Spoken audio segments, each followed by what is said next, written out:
ආයුබෝවන් කියලා සියලු දෙනාම පිළිගන්නවා අදත් How to Sinhala YouTube channel එකට.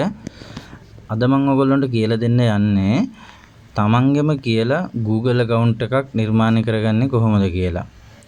ගොඩක් අය හිතන්න පුළුවන් ඉතාලම සරල පාඩම් තමයි මේ YouTube channel එකෙන් කියලා දෙන්නේ කියලා. ඇත්තටම සමහර අය ඉන්නවා ගොඩක් දුරට තමන්ගේ කියලා Gmail address එකක් නැති අය.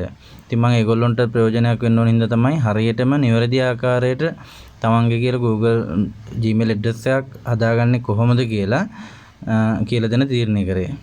right. ඒකදී ඔයාලා ඉස්සෙල්ලාම කරන්න ඕනේ මෙන්න මේ තමන්ගේ තියෙන ෆෝන් එකේ හරි කම්පියුටර් එකේ හරි වෙබ් බ්‍රවුසර් එකක් අරගෙන ඉස්සෙල්ලාම google.com කියන වෙබ්සයිට් එකට පිවිසෙන එක. ඒක ඔයගොල්ලන්ට පුළුවන් Google browser එකේ URL එක type කරන්න තියෙන තැන google.com කියලා විතර type කරලා ඔයගොල්ලන්ට search bar එක search engine එක click කරාම ඔයගොල්ලන්ට පුළුවන් Google web පිටුවට පිවිසෙන්න.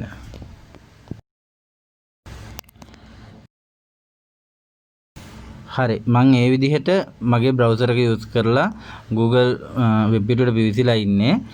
ඒකේ ඔයගොල්ලන්ට පේනවා මේ විදිහට page එක තමයි ඔයගොල්ලන්ට ලැබෙන්නේ. ඒකේ මේ දකුණු අත පැත්තේ උඩින්ම තියෙනවා නිල් පාට බටන් එකක් sign in කියලා. ඔයගොල්ලෝ අනේ sign in කියන බටන් එක click කරන්න. click කරාට පස්සේ ඔයගොල්ලන්ට හම්බ වෙනවා මේ වගේ page එකක්. මේ page එකේ තියෙන්නේ Google account එක කියන ඔයගොල්ලන්ට email address එකක් තියෙනවා නම් ඒක type කරන්න කියලා. දැන් ඔයගොල්ලන්ට account එකක් නැති හින්දා ඔයගොල්ලන්ට අලුත් account එකක් හදාගන්න ඕනේ. ඒක නිසා මේ පහළම තියෙන ඔයගොල්ලන්ට පේනවා create account කියලා එකක් තියෙනවා. අන්න ඒක ක්ලික් කරන්න මේ විදිහට. හරි. ක්ලික් කරාට පස්සේ ඔයගොල්ලන්ට එනවා මේ වගේ ෆෝරම් එකක් ෆිල් කරන්න. මේ ෆෝරම් එකේ ඉස්සෙල්ලාම තියෙන්නේ ඔයගොල්ලන්ගේ නම ඇතුළත් කරන්න. ඒක ඔයගොල්ලන්ට first name එකයි last name එකයි ඇතුළත් කරන්න පුළුවන් මේ විදිහට. ඔයගොල්ලන්ගේ නමේ first name එකයි last name එකයි මේ විදිහට type කරන්න.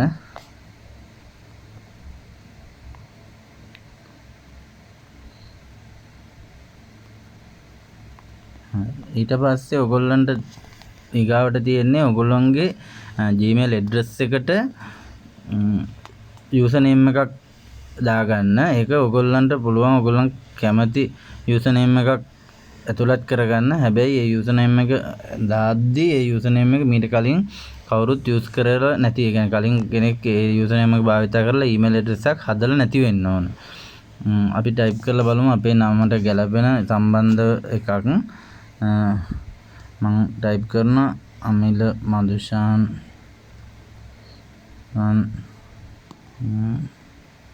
12 කියලා. ඒක කවුරු හරි use කරලා තියෙන ඒ හින්දා ඒගොල්ලන් පෙන්නනවා ඒක use කරන්න බෑ කියලා.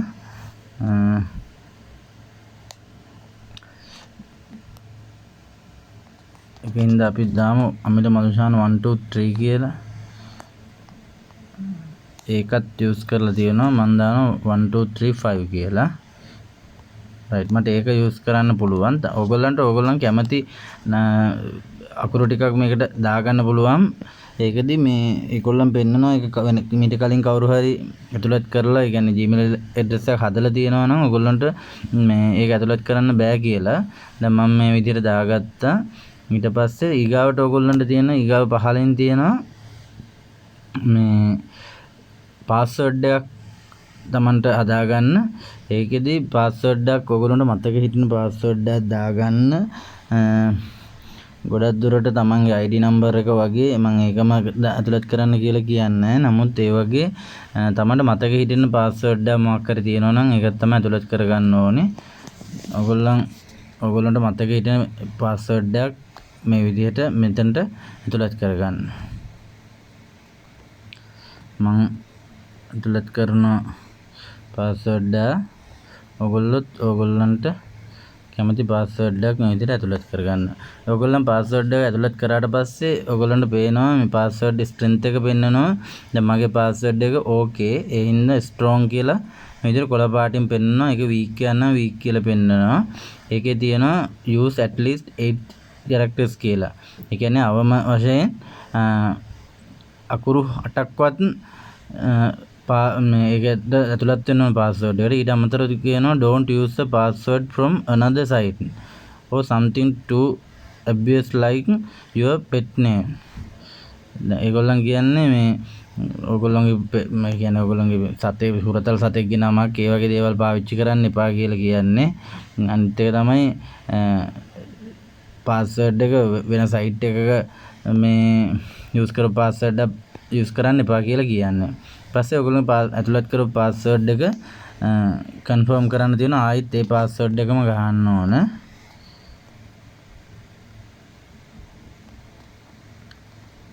ඔයගොල්ලෝ ටයිප් කරපු පාස්වර්ඩ් එකම ගහන්න නැවත. ඒක ඔයගොල්ලෝ අනිවාර්යයෙන්ම උඩින් ටයිප් කරපු පාස්වර්ඩ් එකම මේ අනිවාර්යෙන් ටයිප් කරන්න ඕනේ. ඒක තමයි ඔයගොල්ලෝ එක කන්ෆර්ම් කරගන්නේ ඔයගොල්ලෝට ඒ පාස්වර්ඩ් එක තමයි ඔයගොල්ලෝ ඇතුළත් කරේ කියලා. රයිට්. ඊට පස්සේ ඔයගොල්ලන්ට තියෙනවා ඔයගොල්ලන්ගේ බර්ත්ඩේ එක ඇතුළත් කරන්න. මේකෙදි මේ විදිහට ඉස්සෙල්ලාම මන්ත් එක තෝරගන්න. ඊට පස්සේ ඩේට් එක තෝරගන්න. ඊට පස්සේ ඊයර් එක තෝරගන්න.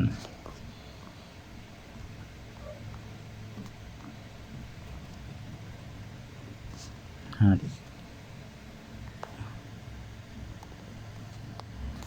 මගේ පාස්වර්ඩ් එක මැච් වෙන්නේ නැහැ කියලා කියනවා. මම ආයෙ පාරක් ටයිප් කරන්න.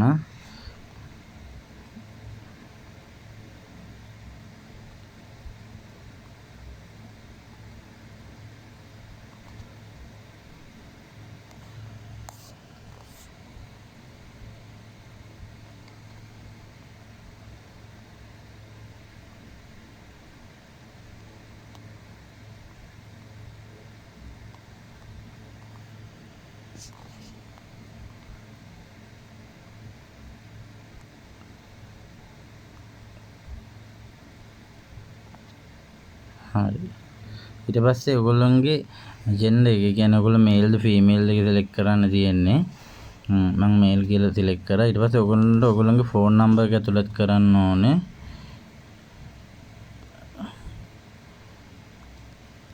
මේ විදිහට ඇතුළත් කරන්න. ඊට පස්සේ ඔයගොල්ලන් කරන්ට් ඊමේල් ඇඩ්‍රස් එක කියන්නේ ඔයගොල්ලන්ට ඊමේල් ඇඩ්‍රස් එකක් තියෙනවා නම් මේ නෝට් එකක් ඒක ඇතුළත් කරන්න පුළුවන්. නැත්නම් ගැටලුවක් නැහැ. මම ඒකට දානවා මගේ තියෙන ඊමේල් ඇඩ්‍රස් එක.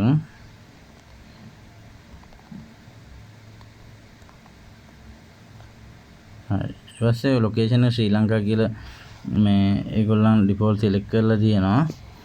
ඊට පස්සේ විස්තර එක ඇතුළත් කරාට පස්සේ මේ විදිහට ඔයගොල්ලන්ට තියෙන කන්ටිනියු කරන්න. හරි. ඊට පස්සේ ඔයගොල්ලන්ට තියෙනවා මේගොල්ලන්ගේ ප්‍රයිවසි ඇන්ඩ් ටර්ම්ස් ටික. කියන්නේ ඒගොල්ලන්ගේ නීති රීති ටික ඒ ටික ඔක්කොම බැලුවට පස්සේ ඔයා තෝරන්න ඕන ඔයා ඒවට ඇග්‍රී වෙනවා කියලා. මෙතන තියෙන I agree කියලා. ඒක කරාට පස්සේ ඔයගොල්ලන්ට පුළුවන් ඕනනම් මේ සයිට් එකේ ඔයාගේ දැන් අද ඇතුළත් කරපු පාස්වර්ඩ් එක දිගටම සේව් කරලා තියාගන්න. සේව් එහෙමනම් සේව් කියලා දෙන්න පුළුවන්. එහෙම සේව් කරලා තියන්න ඕනේ නැත්නම් ඒව සේව් කියලා දෙන්න පුළුවන්. මම සේව් කියලා දෙනවා. හරි. දීලා ඉවරලා ආයෙත් සැරයක් මෙතන වෙල්කම් කියලා ඔයගොල්ලන්ගේ Google site එකට පිළිගන්නවා කියලා තියෙනවා. Now you are ready to search, create and collaborate across lot of Google products කියලා තියෙනවා. Your new email address is කියලා ඔයගොල්ලන්ගේ email address එක තියෙනවා. Thanks for creating an account, have fun කියලා තියෙනවා. right. ඊට පස්සේ ඔයගොල්ලන්ට continue කරන්න තියෙනවා. right. ඊට පස්සේ ඔයගොල්ලන්ට වෙන මේ උඩින් තියෙන ඒ අකුරක් එක්ක මගේ නම අපේ නමට අදාළ වෙලා අකුරක් එක්ක තමයි මේ පික්චර් එක තියෙන්නේ. කියන්නේ ප්‍රොෆයිල් පික්චර් එක අපිට ඕන නම් පුළුවන් මේ ප්‍රොෆයිල් පික්චර් එක මාරු කරන්න පුළුවන් මේ විදිහට ඒ අකුරට ක්ලික් කරලා මෙතන ඒ අකුර කියන තැන උඩ සිලෙක්ට් කරලා තමන්ට කැමති ෆොටෝ එකක් මෙතෙන් සිලෙක්ට් කරගන්න පුළුවන්. තියෙන ඔයගොල්ලෝ ෆයිල් වලට ගිහිල්ලා ඒක සිලෙක්ට් කරාම මේ ෆොටෝ එක එනවා. හරිද? ඒ විදිහට තමයි ප්‍රොෆයිල් පික්චර් එක මාරු කරගන්න ඕන නම් මාරු කරගන්නේ. ඊට පස්සේ දැන් ඔයගොල්ලන්ට පේනවා මෙතන ඔයාලගේ සයිට් එකට ආවහම මේ විදිහට මෙන්න මෙතනින් පුළුවන් ඔයගොල්ලන්ගේ Play Store එක, Gmail එක, YouTube එක, ඊට පස්සේ Maps use කරන්න, contacts, ෆොටෝස් දාන්න පුළුවන්. Google Drive එකට ෆොටෝස් අප්ලෝඩ් කරලා තියන්න පුළුවන්. ෆොටෝස් හරි මොන හරි ගිගාබයිට් 15ක් වෙනකන් ඒ විදිහට මේ Google සමාගමෙන් දෙන හැම සේවකම ඕගොල්ලොන්ට ලබා ගැනීමේ හැකියාව තියෙනවා. ඕගොල්ලෝ account එක create කරාට පස්සේ. ඒ විදිහට තමයි ඕගොල්ලොන්ගේ account එක create කරන්නේ. මම ඕගොල්ලන්ට පෙන්නන්න දැන් මගේ Gmail එක, මගේ email address එකට අදාළ Gmail එක මේ තියෙන Gmail කියලා මෙතන මෙන්න මේක ක්ලික් කරාම ඕගොල්ලන්ට එනවා. ඒකේ තියෙනවා Gmail කියලා. ක්ලික් කරාම ඔයාලට ඔන්න ඔයාගේ Gmail එකට පිවිසෙනවා.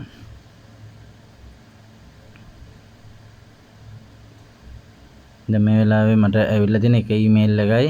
ඒක ඇවිල්ලා තියෙන Google Community team එකෙන් මම account එක open කරපු එකට.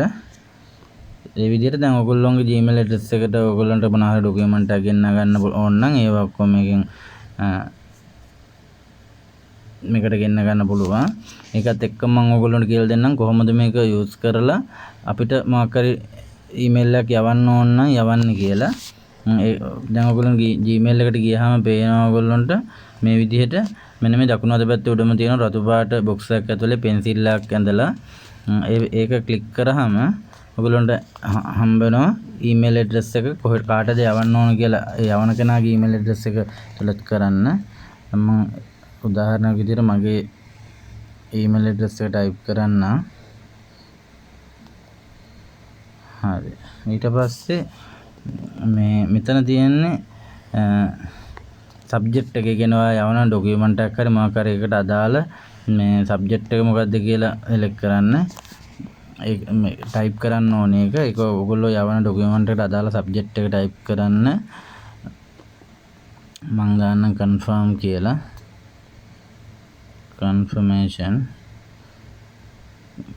confirm කියලා දැම්මා. ඊට පස්සේ ඔයගොල්ලන්ට පුළුවන් මෙතන මේ CC එලයිර BCC කියන්නේ මේ කාබන් කොපි එක කියන්නේ දැන් ඔයගොල්ලන් යවන ડોකියුමන්ට් එකේ කොපි එකක් තව කාට හරි යවන්න පුළුවන් නම් ඕන නම් තමන්ගේ එකටම කොපියක් යවා ගන්න ඕන නම් ඒ විදිහට එතන තමන්ගේ ඊමේල් ඇඩ්‍රස් එක ටයිප් කරන්න පුළුවන්. දැන් මම මේකේ දානවා මේ විදිහට මගේ YouTube channel එකේ ඊමේල් ඇඩ්‍රස් එක.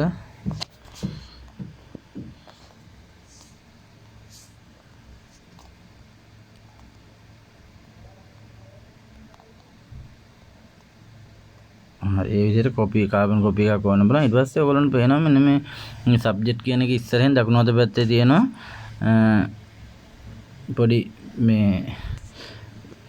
ලකුණක්. ඒක ක්ලික් කරාම ඔයගොල්ලන්ට පුළුවන් ඔයගොල්ලෝ ඇටැච්මන්ට් මොන හරි තියෙනවා නම් එකකින් ඇටච් කරගන්න. ඒ කියන්නේ ડોකියුමන්ට් එකක් මොකක් හරි තියෙනවා නම් මේ විදිහට ෆයිල් වලට ගිහිල්ලා ඔයගොල්ලන්ට ඕන මොකක් හරි ෆොටෝ එකක් හරි ලෙටර් එකක් හරි ඕන එකක් මේ විදිහට සිලෙක්ට් කරලා ක්ලික් කරාම ඒ ඇටැච්මන්ට් එක ඇටච් වෙනවා ඒ ඊමේල් එකට.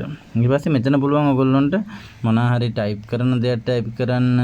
ඊට පස්සේ please see the attachment කියලා දාන්න. ඇටැච්මන්ට් එකක් තියෙනවා නම් ඒ වගේ ඕන දේක් ටයිප් කරන්න. එහෙම ඇටැච්මන්ට් එක නැත්නම් ඔයගොල්ලන්ට ඕන දේ මෙතනම ටයිප් කරලා යවන්න පුළුවන්. ඒ ඔක්කොම කරාට පස්සේ ඔයගොල්ලන්ට පේනවා මේ දකුණු අත පැත්තේ උඩම තියෙනවා send කියලා icon එක. ඒක ක්ලික් කරාම ඔයගොල්ලන්ගේ ඊමේල් එක යනවා. අපිට ඒක ගියාද කියලා චෙක් කරන්නත් පුළුවන්.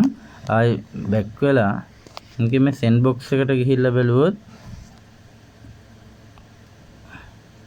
sent mail එකට ගියොත් මේ තියෙන්නේ මම දැන් යවපු ඊමේල් එක confirm කියලා තියෙනවා subject එක. යවලා තියෙන time එකත් එක්ක attachment එක මොනවා හරි තියෙනවා නම් ඒවත් එක්ක පෙන්වනවා.